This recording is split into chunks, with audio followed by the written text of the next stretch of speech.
कहते हैं कुछ दरवाजे ऐसे होते हैं जिन्हें खोलना नहीं चाहिए, क्योंकि जब वो खुलते हैं तो बुराई आपके घर तक चली आती है। आज हम बात करेंगे वेरोनिका 2017 फिल्म की, जो एक सच्ची घटना पर आधारित है और स्पेन की सबसे डरावनी फिल्म मानी जाती है। कहानी शुरू होती है मद्रिद, स्पेन के एक इलाके से। रात का समय है, पुलिस एक अपार्टमेंट में पहुंचती है। कॉल आया था कि किसी घर में कुछ अजीब हो रहा है। पुलिस अंदर जाती है। पूरा घर अस्त व्यस्त, दीवारों पर निशान, टूटी चीजें और बीच में फर्श पर पड़ी हुई एक लड़की वेरोनिका। वो बेहोश है, सांसें नहीं चल रही। पुलिस घबरा जाती है और तभी फिल्म फ्लैशबैक में चली जाती है 3 दिन पहले की कहानी पर। वेरोनिका का जीवन। वेरोनिका 15 साल की एक स्कूली लड़की है। उसके पिता की मौत कुछ साल पहले हो चुकी है और उसकी माँ आना दिन भर एक कैफे में काम करती है। घर में वेरोनिका के साथ उसके 3 छोटे भाई बहन रहते हैं, लूसिया, आइरीन और एंटोनीटो। वो तीनों वेरोनिका से बहुत प्यार करते हैं क्योंकि वही उनका ख्याल रखती है। वेरोनिका खुद थोड़ी उदास रहने वाली लड़की है। वो अपने पिता को बहुत याद करती है और अक्सर अकेले में उसकी तस्वीर से बातें करती है। फिल्म की शुरुआत में दिखाया जाता है कि उसे एक पुरानी किताब में ओइजा बोर्ड बनाने का तरीका मिलता है। The solar Eclipse day. आत्माओं से खेलना। 21 जून 1991 को स्पेन में एक सोलर इक्लिप्स लगने वाला होता है। सारे बच्चे स्कूल की छत पर जाकर सूर्य ग्रहण देख रहे होते हैं, लेकिन वेरोनिका अपनी 2 सहेलियों रोजा और डायना को लेकर स्कूल के बेसमेंट में जाती है। वो कहती है कि आज का दिन खास है। आज आत्माओं से संपर्क करना आसान होता है। तीनों मिलकर मोमबत्तियां जलाती हैं और एक पुराना वीजा बोर्ड निकालती है। उनका इरादा वेरोनिका के मरे हुए पिता की आत्मा से बात करने का होता है। शुरुआत में प्लानचेट धीरे धीरे घूमती है, लेकिन अचानक वातावरण बदल जाता है। लाइटें झपकने लगती हैं और बोर्ड पर बने अक्षर अपने आप मूव करने लगते हैं। वो किसी दूसरे नाम की तरफ इशारा करता है, 9 यानी 9। वेरोनिका के कानों में अजीब आवाजें गूंजने लगती हैं। मोमबत्ती बुझ जाती है और प्लानचेट फट जाती है। वेरोनिका अचानक गिर जाती है, उसका हाथ जल जाता है और उसकी सहेलियां डरकर भाग जाती हैं। जब वेरोनिका को होश आता है तो उसे लगता है जैसे कोई अदृश्य शक्ति उसके साथ आ गई है। घर में शुरू होती है डरावनी घटनाएं। घर लौटने के बाद वेरोनिका का व्यवहार बदल जाता है। रात में वो अपने पिता की आवाज सुनती है। वो देखती है कि कोई अदृश्य छाया उसके कमरे में चल रही है। कभी दरवाजा अपने आप बंद हो जाता है, कभी बच्चों के खिलौने अपने आप बजने लगते हैं। वो अपने हाथ पर एक काला निशान देखती है जो धीरे धीरे फैलता जाता है। रात को सोते समय वो सपने में देखती है कि उसका छोटा भाई एंटोनाइटो किसी काले साए द्वारा गला घोंट रहा है। वो उठकर चीखती है, लेकिन जब लाइट जलाती है तो सब नॉर्मल होता है।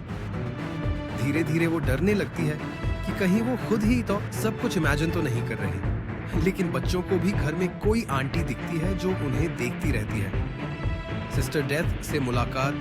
वेरोनिका अपने स्कूल की एक बुजुर्ग नन के पास जाती है, जिसे सब सिस्टर डेथ कहते हैं क्योंकि वो अंधी है और हर समय मृत्यु के बारे में बात करती रहती है। वो नन उसकी तरफ मुड़कर कहती है, तुम्हारे आसपास बहुत अंधकार है बच्ची, तुमने कुछ बुलाया है जो अब तुम्हारे साथ है। वो उसे बताती है कि जब तुमने बोर्ड पर खेल खेला तो आत्मा तुम्हारे पिता की नहीं थी, वो कोई और थी जो अब तुम्हारे परिवार को अपना बना लेना चाहती है। सिस्टर डेथ उसे सलाह देती है कि वो उसी जगह पर वापस जाए जहां उसने खेल खेला था और वही रिचुअल दोबारा करे, लेकिन इस बार आत्मा को वापस भेजने के लिए। The haunting grows stronger. अब घर में हालात और बिगड़ने लगते हैं। वेरोनिका की माँ कुछ नहीं मानती। उसे लगता है कि बेटी को बस स्ट्रेस है, लेकिन वेरोनिका जानती है कि जो चीज वो देखती है वो असली है। एक दिन जब वो बच्चों को नहलाने जा रही होती है तो उसे शीशे में दिखता है कि उसके पीछे कोई खड़ा है। काला लंबा चेहरा, धुंधला और आंखें पूरी तरह काली। वो डरकर पलटती है, लेकिन वहां कोई नहीं होता। धीरे धीरे वो आत्मा अब बाकी बच्चों को भी नुकसान पहुंचाने लगती है। कभी बिस्तर अपने आप हिलने लगता है, कभी दरवाजे अपने आप बंद हो जाते हैं। एंटोनाइटो चिल्लाता है, वो आदमी फिर आया। वेरोनिका समझ जाती है कि अब कुछ करना ही होगा। फाइनल रिचुअल, आखिरी कोशिश। एक रात जब उसकी माँ देर से घर लौटने वाली होती है, वेरोनिका अपने भाई बहनों को साथ लेती है। वो मोमबत्तियां जलाती है और फिर से वीजा बोर्ड निकालती है। वो कहती है कि अब इस आत्मा को वापस भेजना ही पड़ेगा। वो अपनी सहेलियों को बुलाने की कोशिश करती है, लेकिन कोई नहीं आता। इसीलिए वो बच्चों के साथ खुद ही रिचुअल शुरू करती है। जैसे जैसे वो बोलती है, कमरे की लाइट छपकती है, हवा तेज चलती है और चीजें उड़ने लगती हैं। एंटोनिटो डरकर कहता है, दीदी कोई मेरे पीछे खड़ा है। और अचानक वो आत्मा पूरे कमरे में घूमने लगती है। सभी दीवारें हिलने लगती हैं, फर्श पर निशान बनते हैं। वेरोनिका का शरीर कांपने लगता है, उसकी आंखें पलट जाती हैं और वो गिर जाती है। बच्चे डरकर कमरे से भागते हैं और दरवाजा बंद कर देते हैं। वो बाहर से पुलिस को कॉल करते हैं। The police arrival, the truth. Police कुछ मिनटों बाद पहुंचती है। दरवाजा अंदर से बंद होता है, लेकिन अंदर से आवाजें आ रही होती हैं। जैसे ही पुलिस दरवाजा तोड़ती है, पूरा घर उलट-पुलट होता है। कमरे में अंधेरा, दीवारों पर अजीब निशान और फर्श पर बेहोश पड़ी वेरोनिका। पुलिस और मेडिकल टीम उसे उठाती है, लेकिन वो मर चुकी होती है।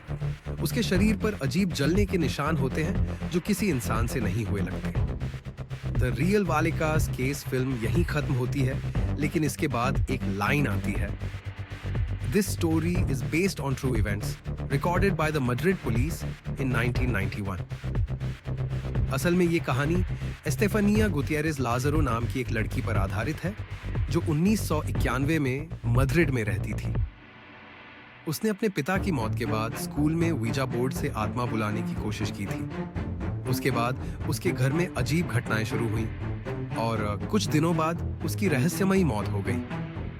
पुलिस रिपोर्ट में लिखा था कि उस रात घर के अंदर कुछ ऐसी चीजें हुईं जिनका कोई वैज्ञानिक कारण नहीं मिला। यही घटना बाद में द वेल्केस केस के नाम से मशहूर हुई और इसी पर आधारित है फिल्म वेरोनिका 2017।